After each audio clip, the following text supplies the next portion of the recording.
Hello, YouTube. The first of, I believe, two videos. We might do another video today. I'm not really sure. We might do a 2K gameplay. But you guys know, we're going to do a Black Mirror review. But for now, we're doing The Walking Dead. And I'm fucking excited to do a Walking Dead video now because this is probably one of the best Walking Dead episodes I've seen since Glenn died. Or the episode where their heads got put on the pikes. It's like the best since that one, dude. It might even be better than that one. Like, bro, this episode was awesome. It's pretty much and for the most part, like, origin stories are kind of fucking annoying in this show, but they did it right with Negan. They gave us everything we needed. It was like a villain origin story. It was fucking amazing. You could have made this a short film if you wanted to. I would have loved that, like a spin-off of this. That would have been sick, but anyway, getting to the beginning. So Maggie is walking with her son Herschel in Alexandria when she meets Negan sharing a tense stare with him. This isn't even the start of the flashback. There's like a little scene at the beginning. Carol observes this and shortly after takes Negan to Leah's cabin, claiming the Alexandrian Council voted to banish Negan so that he could live away from Maggie. And Maggie, doesn't fuck with him, obviously. He killed Glenn. Like, what? Negan suspects this is Carol's doing and not the Council's. Like, maybe she's just doing it for Maggie's own good. At night, Negan has hallucinations of his old antagonistic self and begins to debate himself. The next day, Negan returns to where he was defeated by Rick Grimes at the end of the Savior War, recalling how Michonne told him that his baseball bat Lucille was never recovered afterwards. So he's kind of having these flashbacks, and he's starting to think and kind of reflect on his old life. Negan searches and digs up his long-lost bat as a walker approaches, and he reflects on his past. So yeah, here we go. There was a little bit of a beginning, but then we kind of get to like the history of Negan. 12 years earlier, Negan encounters Dr. Franklin, played by Miles Mussenden, and his adoptive daughter Laura, who eventually becomes a prominent savior. We know that. We know Laura to be a pretty big character for the saviors at a point. I don't know if she got like bit or whatnot. I don't remember what happened to her. I think she died. Yeah.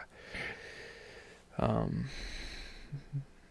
think she got killed by Beta trying to like save Lydia or something. They give him his needed medicine as well as Laura's baseball bat for defense.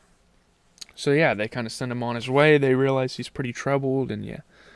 In unseen events, Negan is captured and beaten by motorcycle gang Velox Vipers, led by Craven, played by Rodney Rowland, who taunts Negan about his wife Lucille.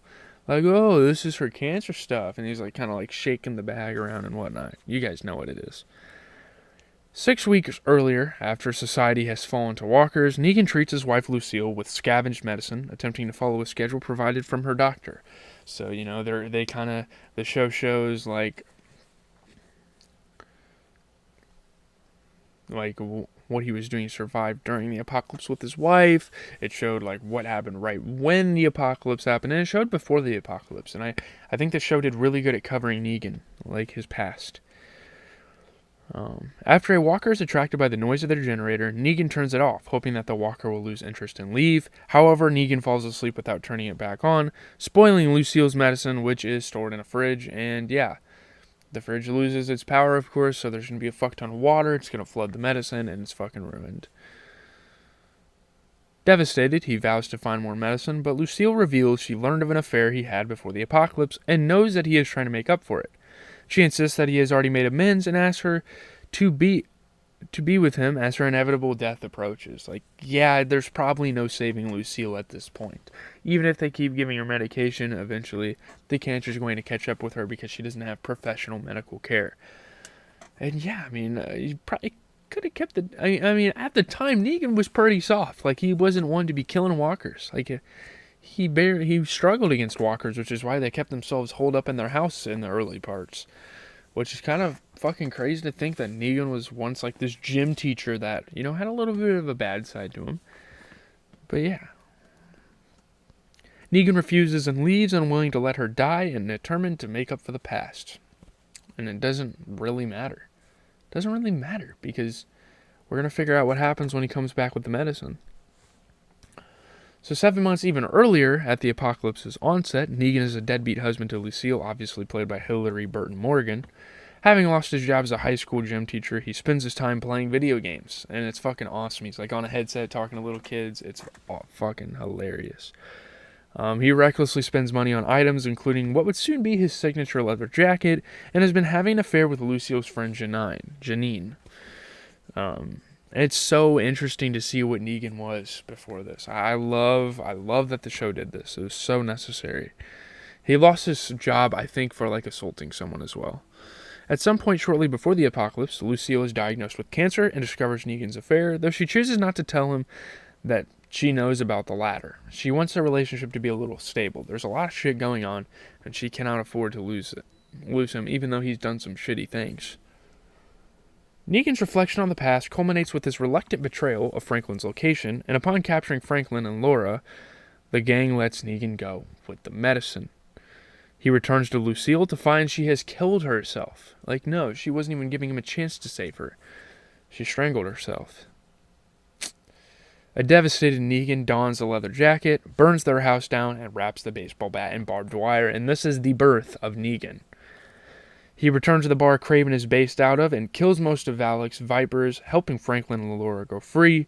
Negan then uses the bat, which he names Lucille, to kill a subdued Craven. Ah, man, what a badass scene. That was probably the best part of the episode, when he was killing all those people. You hear gunshots, and, oh, man. And his monologue, classic episode right here. So, in the present, the walkers try to attack Negan, but he kills it with Lucille. So, yeah, he seems to be going back to his old ways and can't quite let that go. The blow, combined with the bat's brittle condition after being buried and exposed to the elements for years, causes Lucille to splinter and break beyond repair. That night, Negan memorializes his wife and apologizes to her for everything before burning the bat, and this is the first time we've really seen him do something like this. At peace with his past, Negan returns to Alexandria, where Carol warns him that Maggie will likely try to kill him if he stays. It's fucking Negan. Like, you think Negan's scared of Maggie? I don't think so. She admits to taking him to the cabin, so his death will not be on her conscience, but now that he has returned, she will feel no guilt if he dies. Like this, if he does die. Like, they don't want, it's not like they don't want him to be here, it's just Carol's like, yeah, you should probably get the fuck out, Maggie's pissed at you. Negan accepts whatever fate befalls him, and walks back into Alexandria, answering Maggie's hateful stare with a smile. That's the classic Negan way. And yeah, I mean, obviously this episode features Jeffrey Dean Morgan as an actor. His performance was fucking awesome.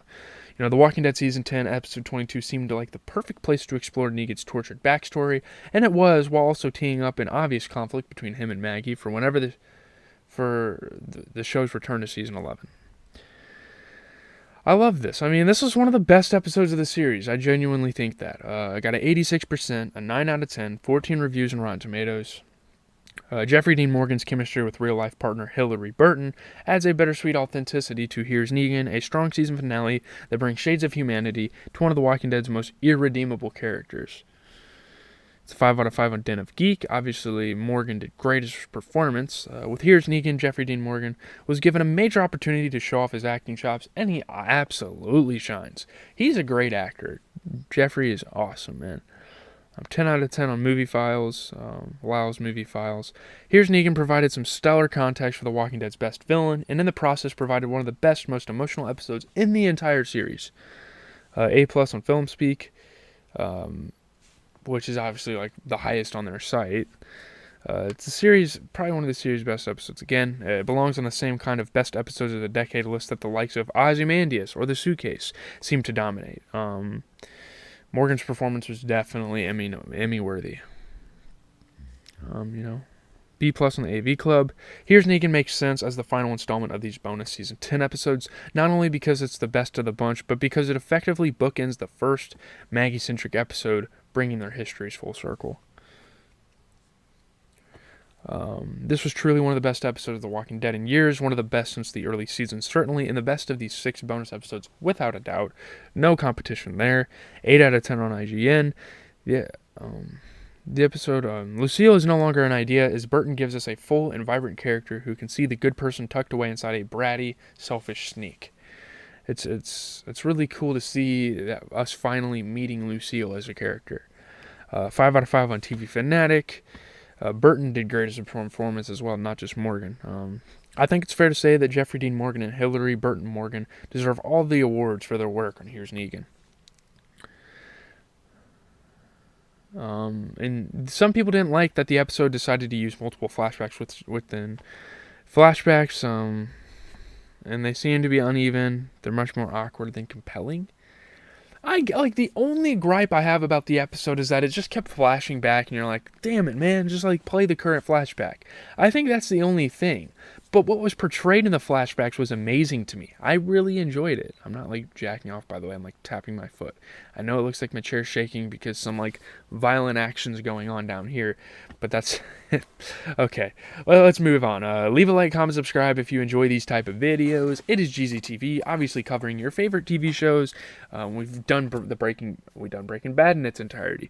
We've done Better Call Saul. We've started to watch, The Last of Us. We've watched Dave. Obviously, we're working on The Walking Dead and Dexter. And after that, we'll probably start watching like The Sopranos and what's that show called? Ozark.